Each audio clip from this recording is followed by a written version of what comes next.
on through and cause some changes. Now, in Israel, one of the things that you will notice right away is how small it is. Israel is about the size of New Jersey. And so for a country that is that small to have that amount of influence on the world is truly amazing. So we have the caravans which were coming on through. The caravans would start actually, I had another map which showed this, and for some reason or other I didn't get it onto my thumb drive. But anyway, we have way over here to the right of our map, we have China, where a lot of material was coming from. We also have up in here, we have Turkey, Europe. Some things were being brought in from Turkey and Europe. They were going on down to Egypt. Egypt was a big, very important country at that time. Cairo, material was being brought on down there. And so they would come on in from Europe like this. They would come on in from China, India, so on, the spice trade from India. They'd come on down into going to Egypt. This area in here, well, you can see over here where this is, there's nothing there. Okay, that's the same place, same way it is in actual reality. It's desert. There's just nothing there. So they could not come across from China and come across like this to get to Egypt, because even their camels probably couldn't make it across there. So they would come on through to Damascus, then they would come on down, usually on the west side of the Sea of Galilee, come on down to this area here, then they'd go on over to the coast, and they could actually go to what's called the Via Maris, the way of the sea, and this was Roman roads that had been built, and so they could then go on down along the sea coast and get on down to Egypt. Matthew was right at this spot. So we see that this is the close-up of it. We have Capernaum up here. This is some of the paths that the caravans would follow. They would go along the Sea of Galilee, Magdala. I've mentioned that city several times. And this is where there's some synagogues, so on. Then they'd come on down, and they'd go on through here, and they could either go on this direction, and or they could come on down and go on here, but they would end up at the Sea of the Mediterranean Sea and then go on down. So Levi was right at this spot where he would be able to pick up the fees for coming on through. Now, you know, why couldn't they just go across country? Well, because God designed this little country like that. You cannot see the Sea of Galilee, but the Sea of Galilee is over on this side. This is the city of Magdala. This is where Mary Magdalene came from. The caravans would be coming down this road. They would come down to here, and then they could go on down along the Jordan River, but it was much better for them to go on through in this direction here. So we see another picture. This is what's called the Horns of Hattim. And so the city of Magdala is right over in this area. They'd come down to Magdala, make a sharp right turn, and go through there, and so they had to go through that pass with their caravans. And they said that there were times when it was just caravans, miles and miles of camel caravans that were going on through with their material, either coming from Egypt or going to Egypt. And Levi was put in that position where he was controlling the people coming on through, collecting the fees from them. So I shouldn't say it's amazing that God did this. God knew what he's doing. But from our standpoint, to see that this little change or this little adjustment that he made in the topography even, the geography of this area to direct the world and to direct world commerce from afar. Any comments or questions on this? Okay, you probably figured out by this time that I like maps and the things that we can learn from these. So anyway, that's my lesson that we have here. Okay, that's about all the pictures that we're going to see today. Okay, we go to Mark chapter 2, starting with verse 18. Now John's disciples and the Pharisees were fasting, and people came and said to them, "Why do John's disciples and the disciples of the Pharisees fast, but your disciples do not fast?" Jesus said unto them, "Can the wedding guests fast while the bridegroom is with them? As long as they have the bridegroom with them, they cannot fast. The days will come when the bridegroom is taken away from them, and then they will fast in that day." Okay, so we have the situation of fasting. Fasting seemed to be a big deal for them, especially for the Pharisees. They were concerned that people would follow the rules and regulations that they had put into place, and so we had the fasting. Now, what might be some of the reasons why there would be fasting?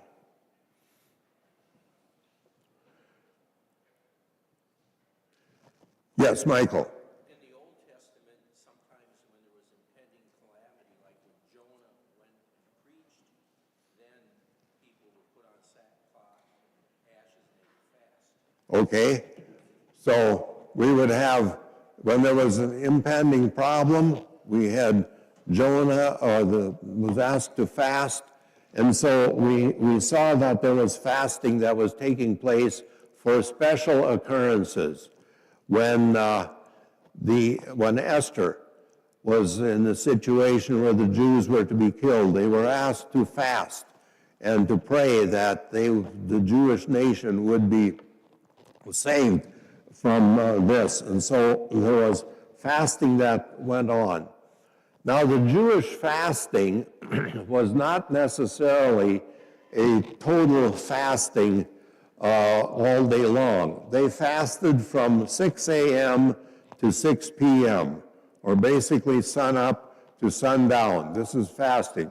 Very similar to the fasting that is done by the Muslims today. If you see some of the Muslim, like they talk about the Muslim ball players that they have to go through with fasting. Okay, they're eating and drinking at night, but they're fasting during the daytime. This is the Jewish situation also, that they would fast from morning till evening and then were able to eat. Now, how much were they commanded? What did God command as far as fasting was concerned? Yes, Grant. I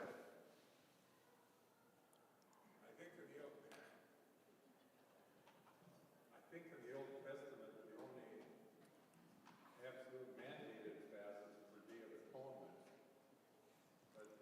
Okay. Jesus' day, they were fasting twice a week. All right. So the Day of Atonement. The Day of Atonement is the only time that they were commanded to fast. Sometimes we get the idea that this is something they had to do on a regular basis.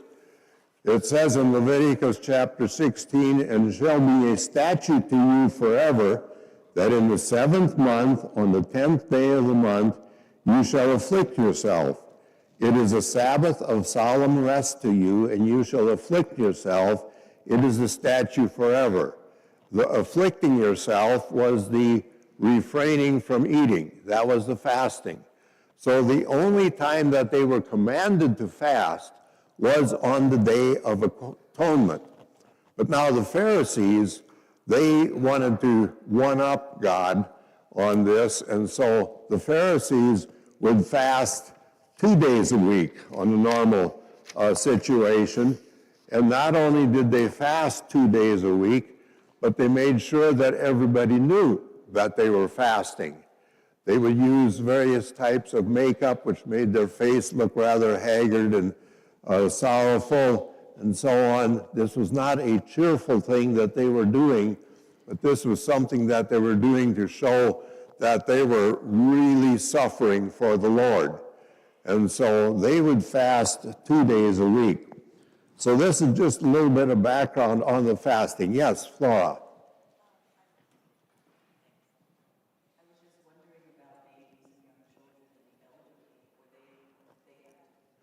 Okay, did the babies and the elderly have to fast? No. There were situations in there that someone that was sick and had to have nourishment, that they didn't have to do that. The babies did not have to fast. It's really hard to explain to them why they're not getting fed, or for them to understand why they're not getting fed. But anyway, no, there was allowance for that type of thing. Any other questions? Okay, so anyway, they said that, you know, this was this big deal about the fasting. Why did John's disciples and the disciples of the Pharisees fast, but your disciples do not fast? I'm not sure why John's disciples fasted, other than to just be part of that group that was following John the Baptist. But it wasn't a command that they had to do. So now Jesus says that, can the wedding guests fast while the bridegroom is with them? Okay, now get rid of your thoughts about present-day weddings and how they are conducted. In the Jewish time, or in the Bible times, the wedding feast would go on for a week or so. We had Jesus performed his first miracle at the wedding in Canaan, and where the bride, or the father of the bride, ran out of wine, and so Jesus was able to turn the water into wine. And this was because they had been there for 3 or 4 or 5 days already, and eating and drinking, and so they had to replace this. So what Jesus is saying here, do you want to fast while you're at a wedding feast? Okay, do you like to fast Thanksgiving dinner? Is that a good time to be fasting? Would it be fun to fast at Christmas time when they've got all of the goodies out on the tables and so on? No, you want to enjoy these things. And this is what Jesus is saying, that they don't fast during the wedding, because they are rejoicing with the fact that the marriage has taken place. And so he said that everyone that was in attendance was going to was relieved of religious observances, so that they were able to enjoy the time of the feasting that was going on. And so we have the command which is given and which applies at several situations in Philippians chapter 4, verse 4. Rejoice in the Lord always. Again, I say, rejoice.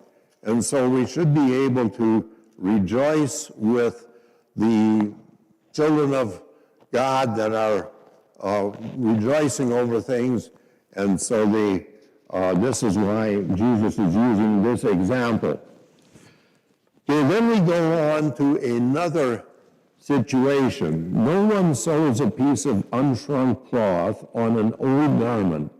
If he does, the patch tears away from it, the new from the old, and a worse tear is made. And no one puts new wine into old wineskins. If he does, the wine will burst the skins, and the wine is destroyed, and so are the skins. But new wine is for fresh wineskins. They did not have pre-shrunk cloth. All right, now you buy clothes and they are generally pre-shrunk. Now, when I buy clothes, they tend to start to get a little tight, and I accuse them of not doing a good job of pre-shrinking them, but there's probably another problem that is taking place there. So anyway, they did not have pre-shrunk cloth. So if you had old cloth and you put new cloth on it, now when you would wash it, the new cloth would now shrink and it would tear the old cloth, and so this would be ruined. The same thing with the wineskins. The wineskins were bags. They were usually stomachs of animals, and freshly killed, they would clean them out. So anyway,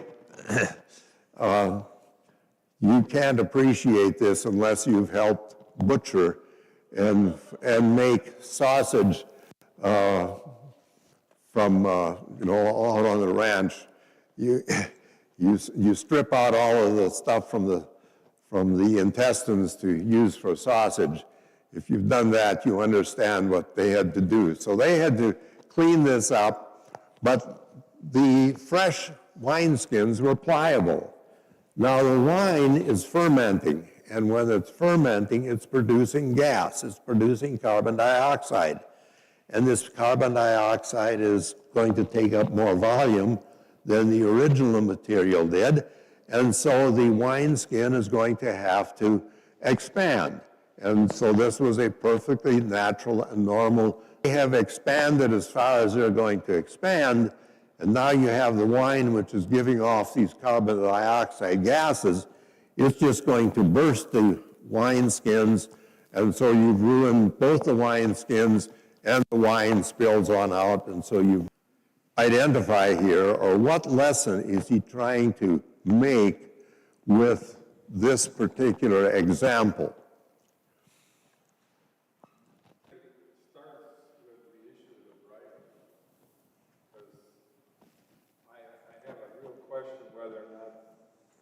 Disciples would understand the significance of the writing, but I think he was identifying early on As he was married.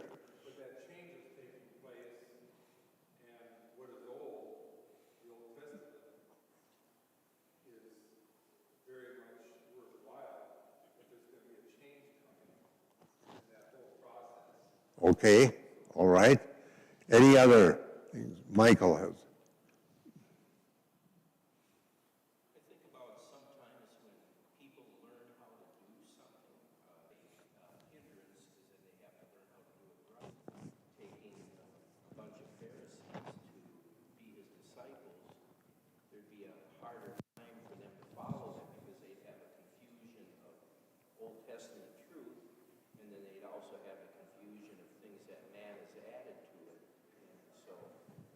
That's one of the reasons why you need the fishermen and other people that didn't have a lot of... Other ideas on what Jesus was trying to accomplish here with this illustration. Yeah, I'll just read from my commentary here, and I think it makes it clear. Jesus traded fasting for feasting, joy, and the law for grace. And then it continues on, Jesus came to do something new, not to patch up something old. In doing this, Jesus didn't destroy the old, which is the law, but he fulfills it.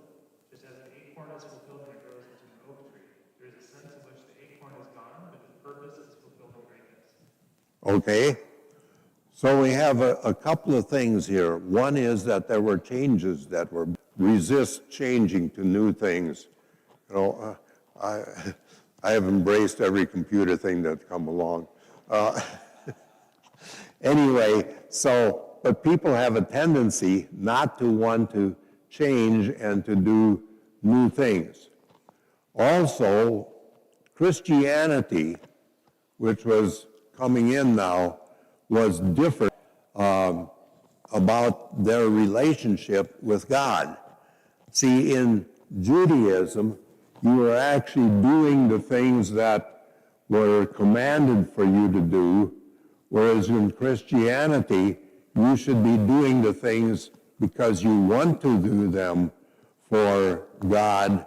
And so there was you went from one side to the other side in how you responded to the law or to the Bible, the things that were given to them.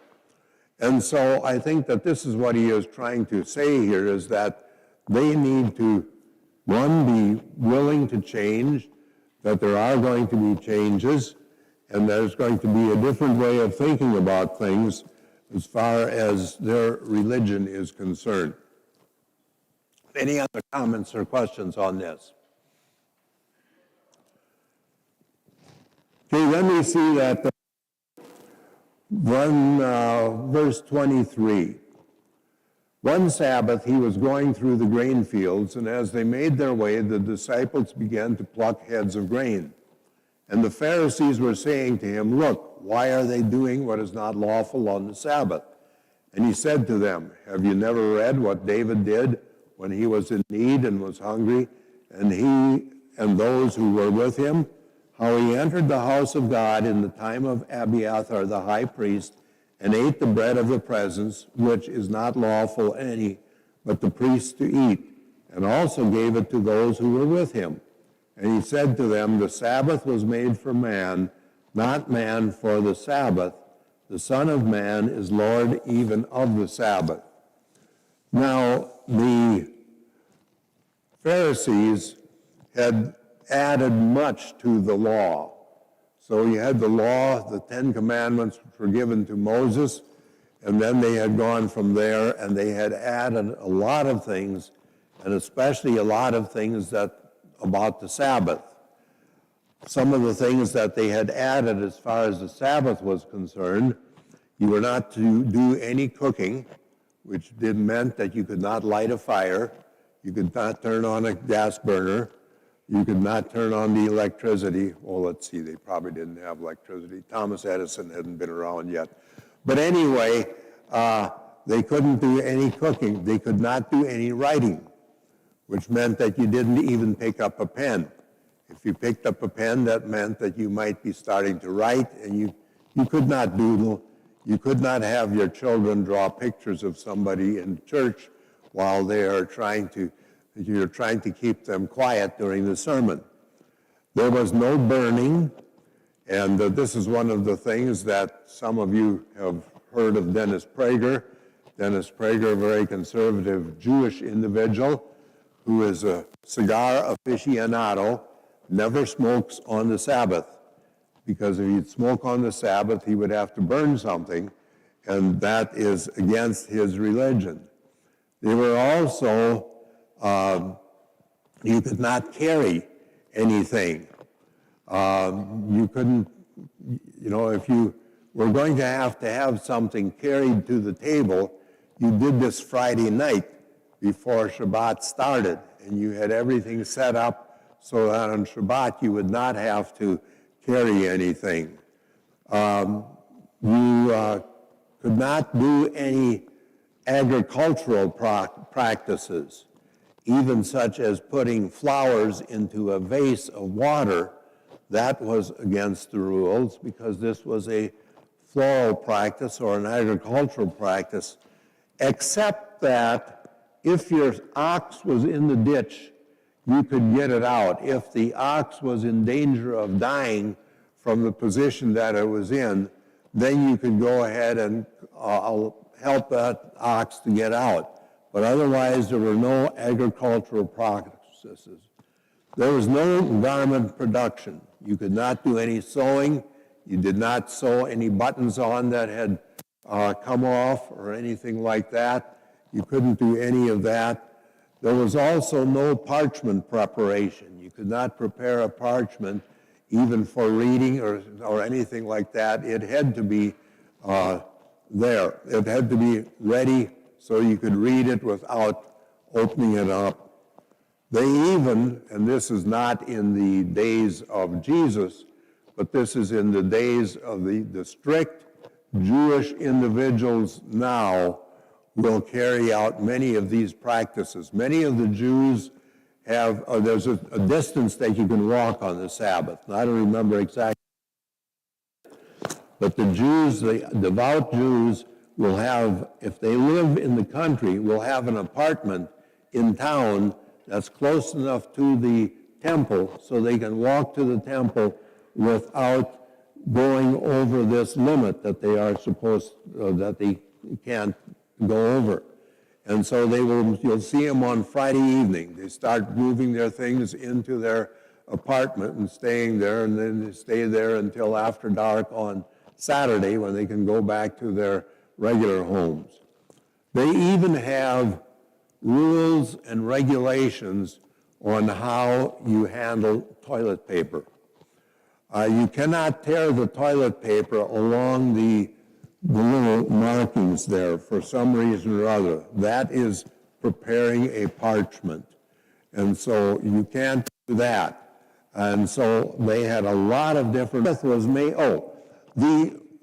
the practice that they were doing of going through the grain fields and helping themselves went on between the fields. Every individual that had a field, there was a path along there, and as long as you walked along that path, you were okay.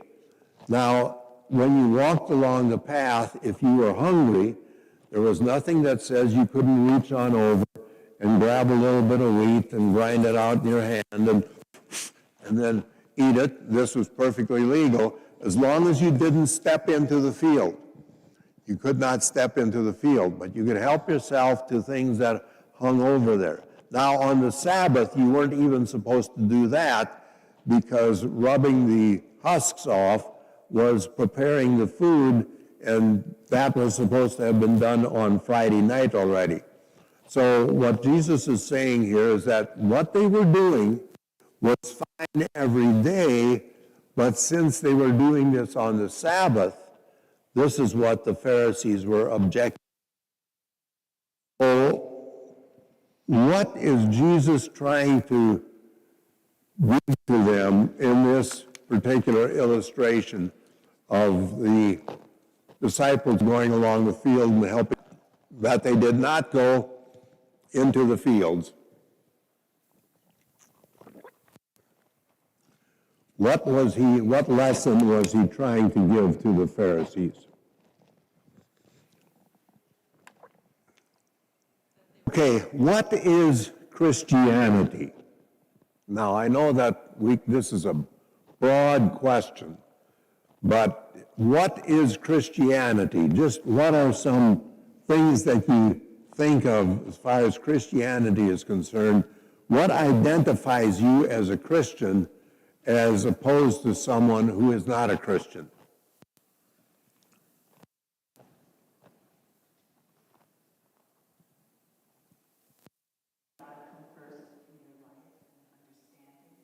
An understanding that you've been chosen by God? Anyone mean to be a Christian? We have okay. All right. Okay, you choose to follow him, and that his blood has washed your sins. Any other things as far as what is a Christian?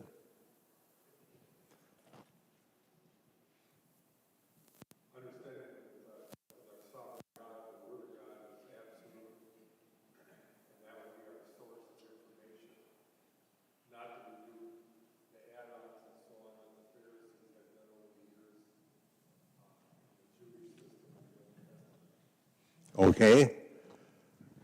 Christianity does not consist of rules and regulations. What you do or do not do does not necessarily make you a Christian. Now, what you do or do not do will many times show that you are a Christian, but this is an outworking of what has already taken place in your heart. This is not something that proves what has taken place in your heart. And so the Pharisees, by these rules and regulations, they were trying to make this, that the rules and regulations made you a follower of the Torah, follower of the rules that they had set up, and that Jesus is trying to say that the people matter more than the systems. Okay, why were they helping themselves to this grain? Very simple answer. They were hungry, right? They were so they were hungry, and so they helped themselves to the grain. This had nothing to do with their relationship to God, but this was just something that they were doing. Now, the people that are Christians, or the people that are following God, they will now have certain reactions, they will have certain actions that show that they have Christ in their heart, but it's not that they are doing things to show that they are Christian. Now, I think that there have been where we were doing things, we were fundamentalists rather than doing the things that you just to show that you were living for God. I grew up in ranching country, and so when we went to church, especially on Wednesday night, most of the time it was blue jeans and a clean t-shirt. All right. When I went to Bob Jones for my first year of college, I realized that wearing blue jeans and a t-shirt was not going to work. Okay, if you were a Christian, you wore a suit and tie, and that showed that you were a Christian. You could not show up the way most of you, except for Grant, show up for church. So anyway, we have this is what the Pharisees were doing, is that they were making these rules and regulations to show that you were following God. Now, he was allowing them to eat this. The example that he used was David. David had come in from war, and his army was hungry, and they were they had been fighting, and they came on into the King James. It's spelled S-H-E-W, but it's still showbread. So anyway, they had the showbread there, and that was only to be eaten on Sunday, which was their first day of the week. And so they would have this all week long. It was prepared, and then on the Shabbat, on Saturday, they would now eat this. And so this was something that the priests would eat. Well, David and his army were absolutely famished, and so they came on in, and they helped themselves to this, and Jesus is telling the Pharisees, they did this because they wanted to, because they needed it. They were hungry. It was not something that was showing whether they were following law or not. This was just that they were hungry. Now, one of the things that it says here, so the Son is used in Mark, probably more than in the other Gospels, showing that Jesus was not only God, but he was also man. He was Son of Man, and he was Lord of the Sabbath. So how can we apply this to our day? Can we apply this to our day? Now, most of us probably do not hold to the Sabbath, but we use Sunday as being our Sabbath or our day of rest. So how can we use this? Yes.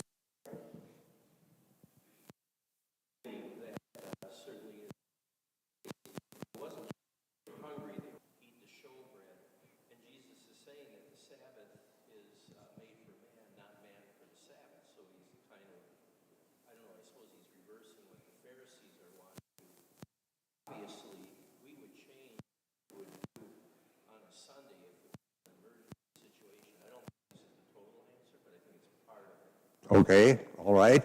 Any other comments on this? Yes.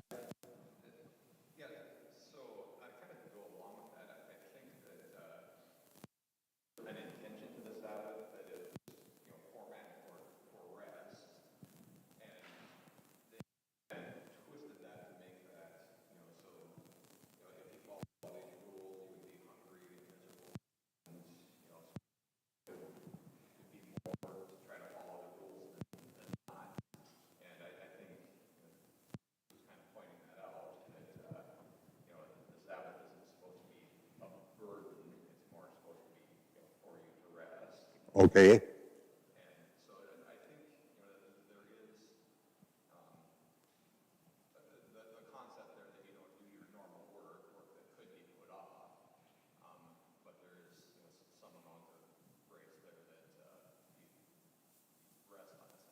All right. Okay. When did the idea of resting on the Sabbath begin? Brent? Pardon? The issue of worship is the institutions that actually came out of the Garden of Eden. Marriage, labor, and worship. Okay. But when did the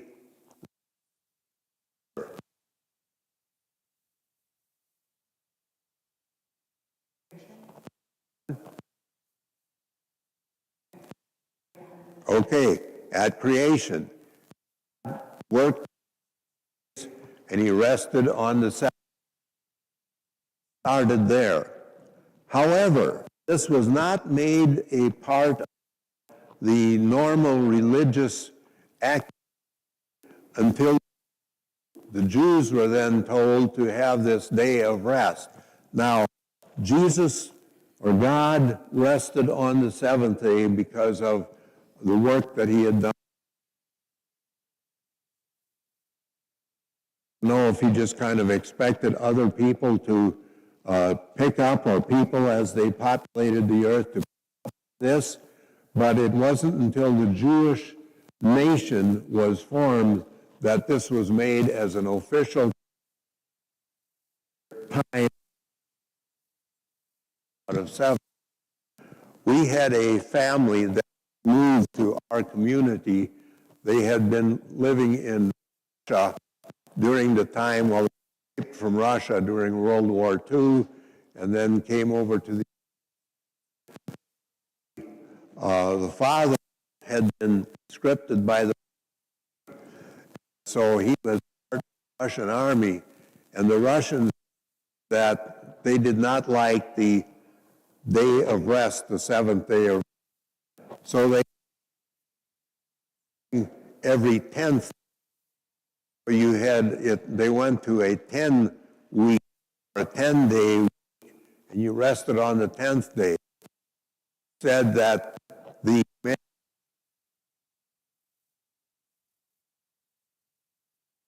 this wasn't enough. Not handle this just one day of rest out of 10. God established the one day of rest out of 7 for us. And so we are to use Sabbath is not supposed to be something that is a burden for us, but it's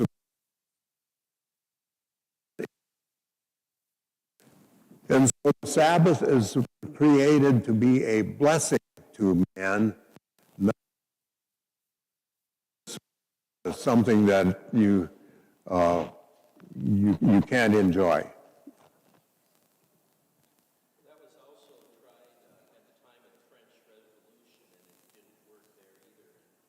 Probably there is a physiological connection because we were God's creation, Okay. but I don't know All right. more about it. But the French tried it, Okay. and they failed at it too. All right. So anyway, then day of rest is very important that we have. I remember back on the ranch, of course, the cattle can't figure out which is Sunday, or breast, have to be fed every day. But after my two sisters and I got old enough so we could take care of things, every other Sunday, we would do the chores around the place, and then my parents would do the chores, milk the cows we had, feed the animals that were there, and so on. So you would get rest on that.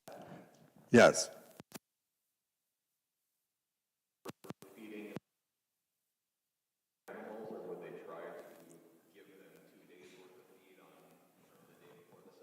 They would try and give them the days enough feed for the Sabbath also. So pretty much the same way as manna.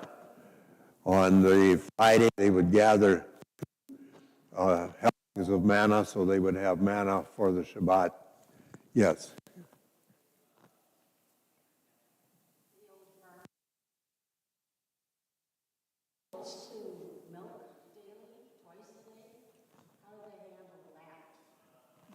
Okay. Yeah.